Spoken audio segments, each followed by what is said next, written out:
Well, I'm doing something a little different today. I received a photograph from Henrietta, and she was interested in how to interpret a photograph she took while working in Kenya. So instead of embarking in a long explanation in an email, I decided, I will paint the painting because it's going to be helpful to many of you out there as well. It's a basic scene, the everyday sort of scene, really. You'll have a look at the photograph in a moment, and I'll discuss the composition and how I've just adapted it slightly and then get into the painting. And I hope it's going to be helpful to you if you're faced with something similar. So let's take a look.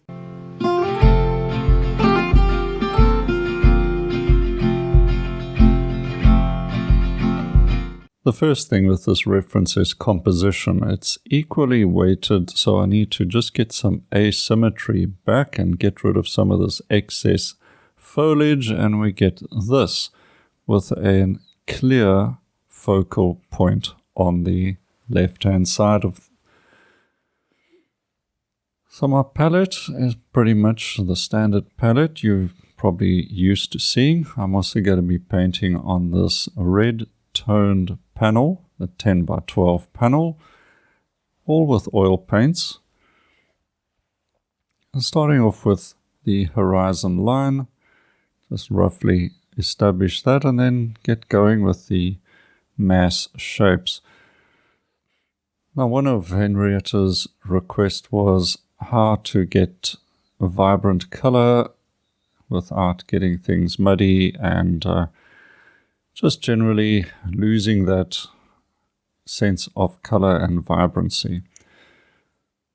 So one of the tips is just start with a traditional process, working dark shapes, thinking about big shapes and dividing your panel up into those shapes as quickly as possible, simplifying the horizon line to the rest of the composition lines based upon that original horizon line. So relate everything to that line and you'll be pretty much set up with your composition. The next tip is reduce the amount of white paint. You can see that when starting with the darks, which are pretty much your shadow shapes, not entirely, but for the most part, you don't want white paint in there. Mixing up greens using ultramarine or cerulean. Cerulean basically for cooler greens, ultramarine for the strong darks, and also warmer greens. Using a bit of deep yellow to get that green there in the top right, and lemon yellow for cooler greens. But also in the lights, I just put in lemon yellow as you see over here. Get the lemon yellow in because it's already light. Alright, so I don't have to add white to it straight away.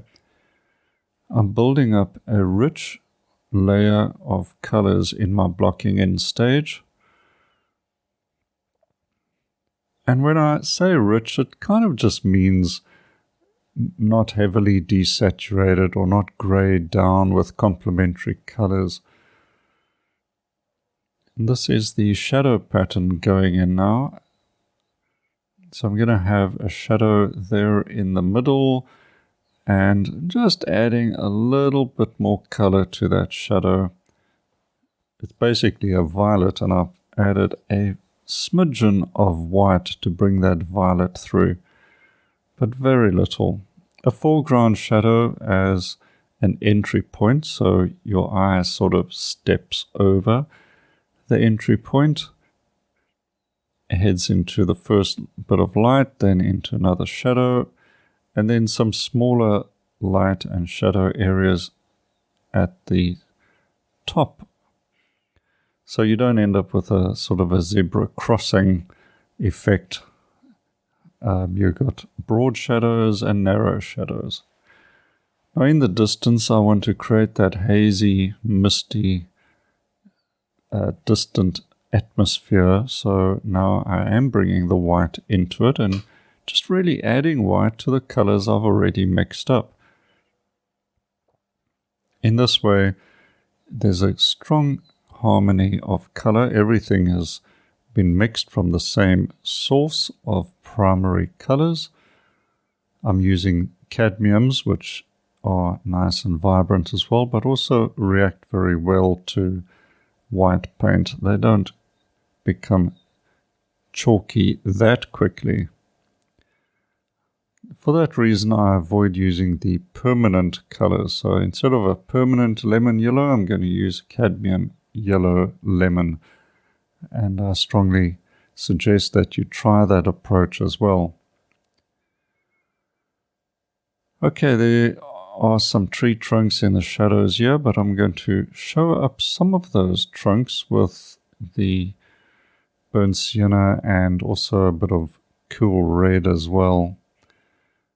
And why? Because burnt sienna is a kind of a red anyway, and I've got so much green in this painting that a few touches of red boost the greens and also add a bit of, or create a bit of relief for the eye, because of that complementary color reacts very nicely to just calming down all of the greens. The road up ahead is light but cool. That pushes it downwards so it heads into the painting and not up the painting. If the road ahead is too warm, this painting looks like I'm painting some automatic stairways or escalators, and everything goes up instead of in and into the distance. Coming forwards, we warm up the road colors, so the foreground rises up while the distant areas go down, and now you can see how the optical illusion creates depth in your painting. I'm also trying to put down clean color. Alright, so this means wiping the brush off frequently between brush strokes, every 2 to 3 strokes. If you've picked up any dirty color, I'm putting down lights. If I pick up dark on the brush, I've got to wipe that brush off and then pick up more light, put that down. And by building up the shapes bit by bit using a number 8 brush, so a fairly large brush for this size panel, I kind of feel like I'm a human inkjet printer where I'm putting down little blobs of color, building it up in slow motion almost. But it's a good sort of analogy to use, or simile, because it tells you that you are putting down clean color notes, one on top of the other or one next to the other, as the case may be. Each note must be a proper or a good representation of that color. You don't want to, here you can see I'm just knocking that yellow back a little bit with some cerulean blue. So you don't want to muddy up the color that's on your canvas already. You want to add the similar color or a contrasting value or color perhaps next to the color that's on there. This is the focal area, so I'm upping the value contrast with some more ultramarine and a little bit of burnt sienna. So that contrast between light and dark will naturally attract the viewer's eye and lead them to the focal point. If it's out of the focal point and you don't want to take the eye there directly, you can soften edges or reduce value contrast, or both. Over here, for instance, this is a secondary point of interest where the tree trunks and things are going to be.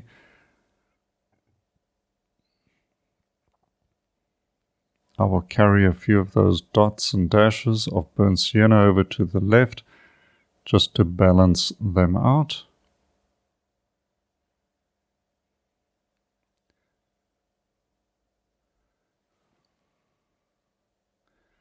So you can see I'm not spending time with details. It's suggested details only. More important to me is contrast between light and dark and warm and cool. Warm in the lights, cool in the shadows. Strong contrast here. Getting slightly cooler as I head into the distance so that yellow will get a touch of blue, maybe a little bit of violet if I want to knock it right back. Here once again, light atmospheric color, but only back there in the distance.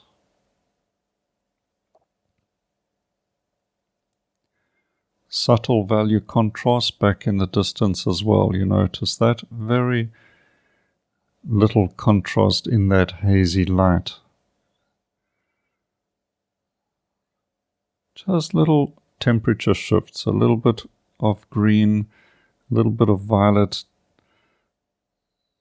a yellowish white color. So those are subtle temperature changes, but the value back there is generally just light. It creates a really pleasing sort of tunnel effect into that area there, and kind of mysterious almost. Alright, a bit of sky coming through, so cerulean and white, keeping those notes clean by wiping the brush off frequently. Just be decisive with your brush stroke and it'll come through in a much better way than everything smudged around. And yeah, thicker paint now in the middle ground.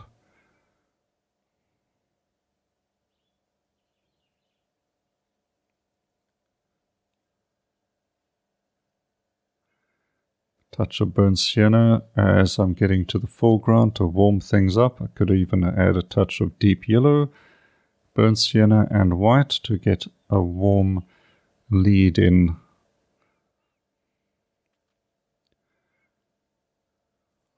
Cerulean, a little bit of yellow ochre to just boost those shadows a little.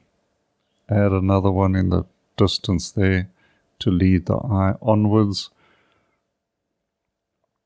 I'm softening this shadow up just a touch.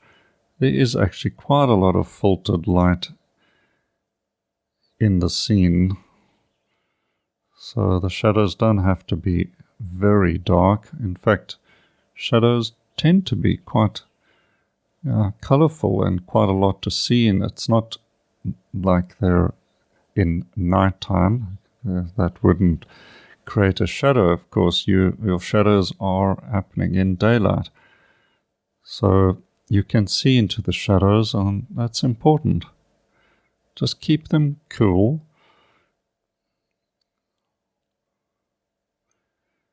So getting in some vibrant color now, boosting these lights, adding a little bit of yellow to them and so on too. Just push them a little further. But you can see the values have remained consistent right from the very beginning. The shadows remain shadows, the lights remain lights. All I'm doing now is adding a little more color into the shadow, but it still remains a shadow. It's just a little more pleasing. So these sort of grayish blues and cooled down greens.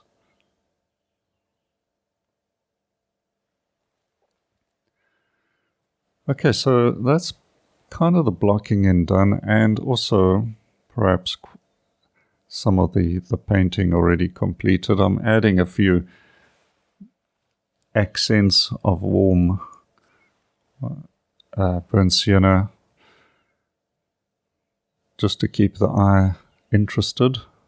Here, a little light against dark, suggestion of branches and a few bits and pieces, but it's all very suggestive of detail. It's not all the detail.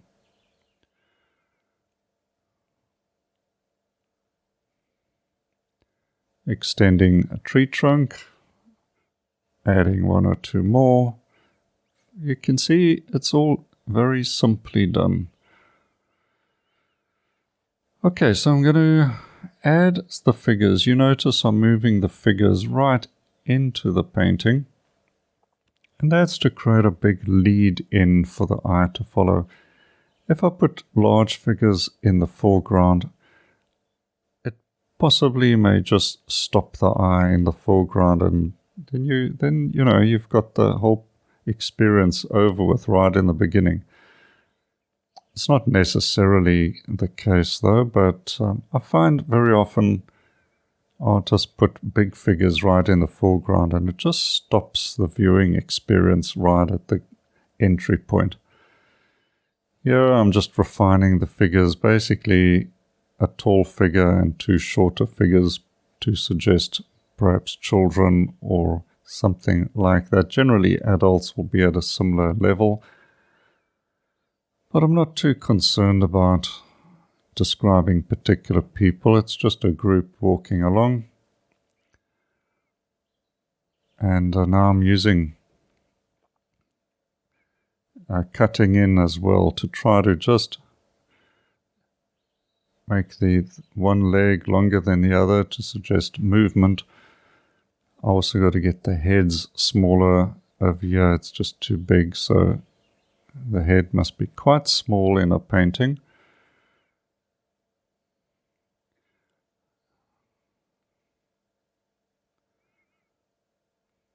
Using a rigger brush to do this because the figure's already very small. There's some color, touch of orange, we'll put a touch of red on this one, and maybe a little bit of cerulean here. I just need to cut in with the legs a bit here or there to just make them a little thinner, and that just looks a bit more elegant in a painting. And don't forget to use a shadow to attach them to the surface. Okay, those figures are not perfect, but they'll do for this stage. And now with a few lights with the rigger brush, I can suggest perhaps some trees in the hazy distance up ahead. And just throw in a few little calligraphy notes here or there to create a sense of interest. And the painting is basically done. So hopefully this has shown you how I keep my colors vibrant, add some interest to the painting, but not overdoing the details, and just try to keep it fresh, vibrant, and transform a very ordinary scene into something that's worth taking a second look at. And as I sign that off, I can assess the painting, and for about a 30-minute sketch, I'm quite pleased with the result.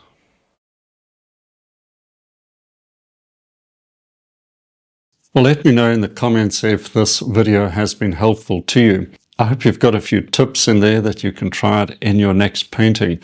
And Henrietta, thanks for the photograph. I think the interpretation is going to be different for everybody, but the main things I want to just convey is have a look at your composition and see if you can just improve that a little more. And then, of course, how you use your paints. Remember, throwing a lot of white paint into your shadows is going to completely mess them up and muddy things, and it's not going to convey that strong shadow that you want. And secondly, in your lights, if you put too much white paint, they're going to be too desaturated and cold. You want that warmth, so very little white paint in the lights. In the distance, it must be desaturated more to get that sense of depth. Remember, atmosphere, dust in the air, all of that sort of thing is conveyed quite easily with cooler colors and also white paint. And white paint, of course, does cool down your colors anyway. So that's all there really is to it. And of course, simplify. Don't paint blades of grass and individual leaves and little twigs. Paint the big shapes of light and dark, and you should be good to go. Now, if this has appealed to you and you've learned a few things from it, you'll find out a lot more in my painting school. I've got a link up here and in the description to a couple of free courses you can have a look at and then explore what else is on offer. And of course, subscribe to this channel. There are more videos coming all the time and there's lots to learn and enjoy. And that's what it's all about. So enjoy your painting and cheers for now.